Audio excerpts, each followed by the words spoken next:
আসসালামু আলাইকুম। আমি ডাক্তার কাউসার আহমদ কনক, একজন প্লাস্টিক কসমেটিক এবং ব্রেস্ট সার্জন। আজকে আবারও কথা বলবো একজন রোগীর সাথে। তিনি দীর্ঘদিন যাবৎ গাইনোকোমেশিয়ার রোগে ভুগছিলেন। 7 দিন আগে তার আমরা অপারেশন সম্পন্ন করি। আজকে তিনি এসেছেন, তার সাথে আমরা কথা বলি, তার অভিমত সম্পর্কে আমরা জানি। আসসালামু আলাইকুম। ওয়ালাইকুম আসসালাম। জি, কেমন আছেন? এখন আছি আলহামদুলিল্লাহ ভালো। আচ্ছা, আপনার সমস্যাটা আমাদেরকে একটু সংক্ষেপে বলেন, কি সমস্যা ছিল? স্যার আমার স্যার স্তনের এই সমস্যাটা ছিল। স্যার ওটা আমাকে মানসিকভাবে একটু হ্যাজার্ড ফিল করছিলাম এবং সবসময় একটা কেমন যেন অস্বস্তি আচ্ছা, মনের ভিতর। জি, দেন এখন অপারেশন করার পরে আগের থেকে অনেকটা ভালো ফিল ভালো ফিল করছি। করছেন। জি আচ্ছা, স্যার। যাক আলহামদুলিল্লাহ।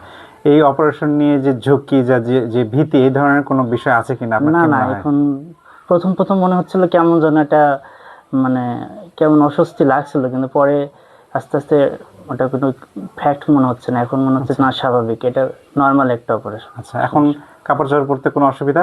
না না কোনো আচ্ছা, সমস্যা নেই। সেই অস্বস্তি বা সেই যে হ্যাজার্ড থেকে তো এখন তো মুক্তি, তো তাই জি না? এখন অনেকটা স্বস্তিতে আচ্ছা, আছে। অনেকে এটা যে অপারেশন নিয়ে যারা ভয় পায় যে অনেক বড় কাটা বা অনেক কাটা ছেঁড়ার দাগ, সেরকম কি? না না ওরকম কোনো ফ্যাক্ট নাই, এখানে জাস্ট একটা ছোট ফুটো করে আর কি ওটা ক্লিয়ার করে দিবে।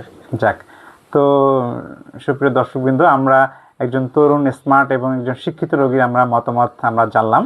যারা এখনও বিষয়টি নিয়ে শঙ্কার মধ্যে আছেন যে এই অপারেশন মানে অনেক বড় কাটা বা ছেঁড়ার দাগ, পরবর্তী অনেক বড় একটা একটা অস্বস্তি বা আবারও হওয়ার কোনো আছে কিনা, তারা নিঃসংকোচে আমাদের সাথে যোগাযোগ করুন, সেবা নিন। ধন্যবাদ। আসসালামু আলাইকুম।